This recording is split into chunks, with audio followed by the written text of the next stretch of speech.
نماز پڑھو اور زکوٰۃ ادا کرو.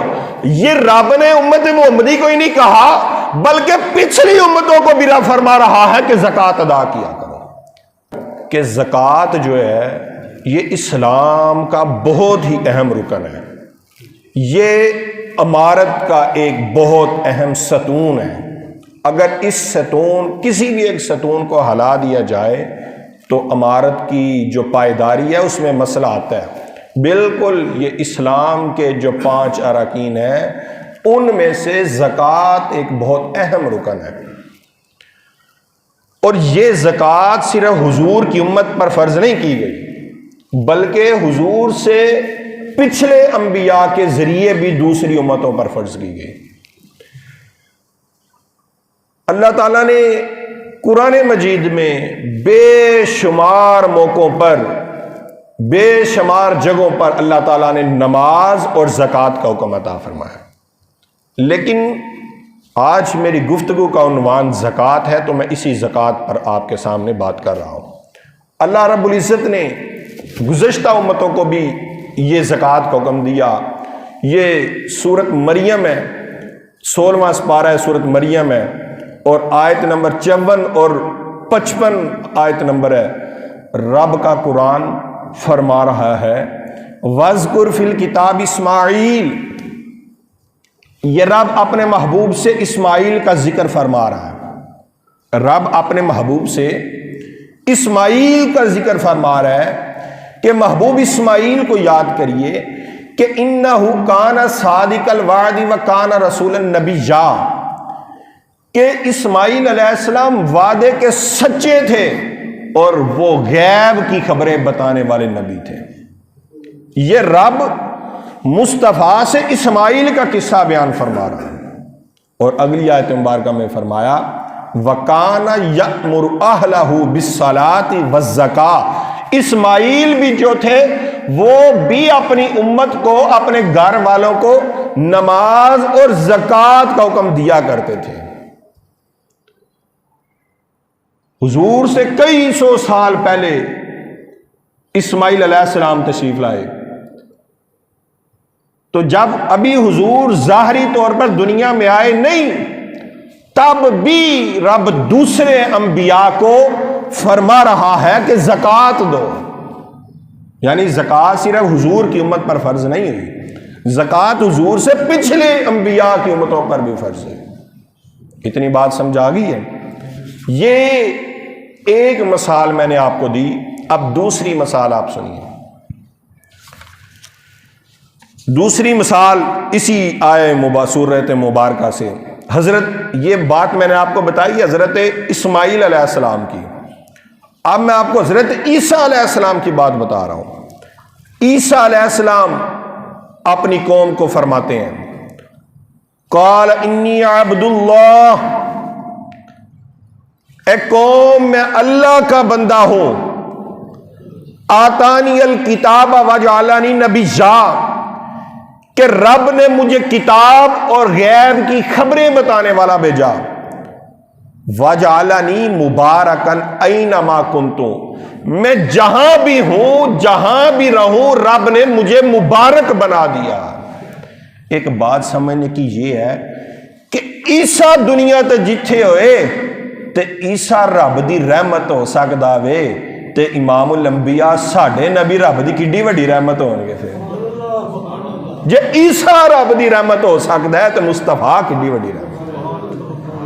رب فرما رہے کہ محبوب جو عیسیٰ نے عیسیٰ یہ بھی وَأَوْصَانِي بِالصَّلَاةِ وَالزَّكَاةِ مَا دُمْتُ حَيًّا. محبوب عیسیٰ بھی امت کو فرما رہے ہیں کہ جب تک میں جیوں گا میں تم کو نماز اور میں تم کو زکوٰۃ کی تاکید کرتا رہوں گا. یعنی رب نے مصطفیٰ کریم سے پہلے بھی انبیاء علیہم السلام کو یہ نماز اور زکوٰۃ پڑھنے کا حکم عطا فرمایا. تو یہ ہمیں صرف زکوٰۃ کا حکم نہیں ہو رہا، یہ رب نے زکوٰۃ کا حکم پچھلی امتوں کو بھی عطا فرمایا. اتنی بات سمجھ آ گئی ہے؟ ایک اور مثال. وَإِذْ أَخَذْنَا مِيثَاقَ بَنِي اسرائیل. آپ مجھے بتائیں پہلے میں نے کس نبی کی بات کی؟ اسماعیل علیہ السلام. دوسری حضرت عیسیٰ علیہ السلام. تیسری بات رب نے آل یعقوب کو کہا، یعنی حضرت بنی اسرائیل کو بھی حکم دیا، صرف ہمیں حکم نہیں دیا، بنی اسرائیل کو بھی فرمایا وَإِذْ أَخَذْنَا مِيثَاقَ بَنِي إِسْرَائِيلَ لَا تَعْبُدُونَ إِلَّا اللَّهَ وَبِالْوَالِدَيْنِ إِحْسَانًا وَذِي الْقُرْبَىٰ وَالْيَتَامَىٰ وَالْمَسَاكِينِ وَقُولُوا لِلنَّاسِ حُسْنًا. اگر اس آیت مبارکہ کو میں ایک ترجمہ کروں، باقاعدہ ایک جمعہ بنتا ہے، باقاعدہ گھنٹے کی تقریر ہے، لیکن میں اپنے موضوع کو پڑھا ہوں. اسی آیت مبارکہ میرا فرما رہا ہے کہ میں نے اپنے بنی اسرائیل قوم کو، میں نے بنی اسرائیل کو کہا وَأَقِيمُوا الصَّلَاةَ وَآتُوا الزَّكَاةَ، کہ بنی اسرائیل والا یاد کرو جب میں نے تم سے نماز اور میں نے تم سے زکوٰۃ کو حکم لیا. رب صرف یہ والا جو حکم ہے، یہ صرف رب نے دوسری صرف حضور کی امت کو ہی نہیں فرمایا، بلکہ حضور سے پچھلی امتوں کو بھی رب نے زکوٰۃ کا حکم عطا فرمایا. تو یہ کوئی بہت زیادہ پریشان ہونے والا مسئلہ نہیں ہے. یہ رب کا کرم ہے کہ رب شروع سے ہی غریبوں کا خیال رکھتا رہے، کہ دنیا والوں، صرف امت محمدی کی بات نہیں کی رہا، فرمایا دنیا والوں جہاں بھی رہو، جیسے بھی رہو، تم نے مصطفیٰ کو یا اپنے نبی کی امتوں کو تم نے زکوٰۃ عطا کرنی ہے. پھر ایک اور جگہ پہ وَلَقَدْ أَخَذَ اللَّهُ مِيثَاقَ بَنِي اسرائیل، رب نے پھر اسرائیل سے پھر لیا. بنی اسرائیل وَبَعَثْنَا مِنْهُمْ اثْنَيْ عَشَرَ نَقِيبًا، رب فرما رہا ہے کہ یاد کرو بے شک ہم نے بنی اسرائیل سے عہد لیا، وَبَعَثْنَا مِنْهُمْ اثْنَيْ عَشَرَ نَقِيبًا، پھر ہم نے ان میں سے 12 سردار قائم کیے. پھر رب نے ان سرداروں کو کہا وَقَالَ اللَّهُ إِنِّي مَعَكُمْ، کہ میں تمہارے ساتھ ہوں، میں تمہارے ساتھ ہوں. لَإِنْ أَقَمْتُمُ الصَّلَاةَ وَآتَيْتُمُ الزَّكَاةَ. رب فرما رہا ہے کہ محبوب میں نے تو بنی اسرائیل کو بھی کہا تھا کہ اگر تم نماز پڑھو اور زکوٰۃ دو تو رب بھی تمہارے اس عمل کی وجہ سے تمہارے ساتھ ہے. یعنی جو بندہ نماز پڑھتا ہے، جو بندہ زکوٰۃ ادا کرتا ہے، رب فرما رہا ہے کہ میں اس عمل میں تمہارے ساتھ ہوں.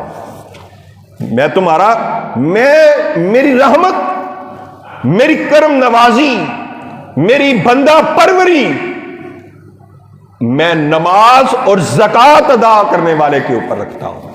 تو یہ آیتیں میں آپ کے سامنے پڑھ رہا ہوں. پھر ایک سنیے، اسی طرح رب نے اہل کتاب کو بھی زکوٰۃ ادا کرنے کا حکم عطا فرمایا. ابھی میں پچھلی امتوں کی بات کر رہا ہوں. رب نے فرمایا وَأُمِرُوا إِلَّا لِيَعْبُدُوا اللَّهَ مُخْلِصِينَ لَهُ الدِّينَ. یہ سورۃ بینہ ہے، 30واں سپارہ ہے. رب فرما رہا ہے کہ اے اہل کتاب، اے عیسائیوں، اے یہودیوں، اللہ کے دین کی طرف مخلص ہو کے اسی رستے پر چل پڑو، اور حنفاء وَيُقِيمُوا الصَّلَاةَ وَيُؤْتُوا الزَّكَاةَ، نماز پڑھو اور زکوٰۃ بھی عطا کرو. نماز پڑھو اور زکوٰۃ ادا کرو. یہ رب نے امت محمدی کو ہی نہیں کہا، بلکہ پچھلی امتوں کو بھی رب فرما رہا ہے کہ زکوٰۃ ادا کیا کرو. یاد نہیں تو رب پچھلی امتوں نے آکے زکوٰۃ ادا کرو تو پھر سانوں بھی تو کرنی چاہیے نا. اب دیکھیں یہ کتنا اہم ٹاپک ہے، یہ کتنی قیمتی گفتگو ہے، یہ کتنا اہم پلر ہے دین کا، کہ رب قرآن میں بے شمار جگہ پہ بار بار کہہ رہے دنیا والوں زکوٰۃ ادا کرو، پھر فرما رہے زکوٰۃ ادا کرو، پھر فرما رہے زکوٰۃ ادا کرو. لیکن اسی ادھر آندے کاٹا. لیکن چلو آگے سنیے. اب یہ تو آپ نے سنی ہے کہ رب نے پچھلی امتوں کو اور اہل کتاب کو بھی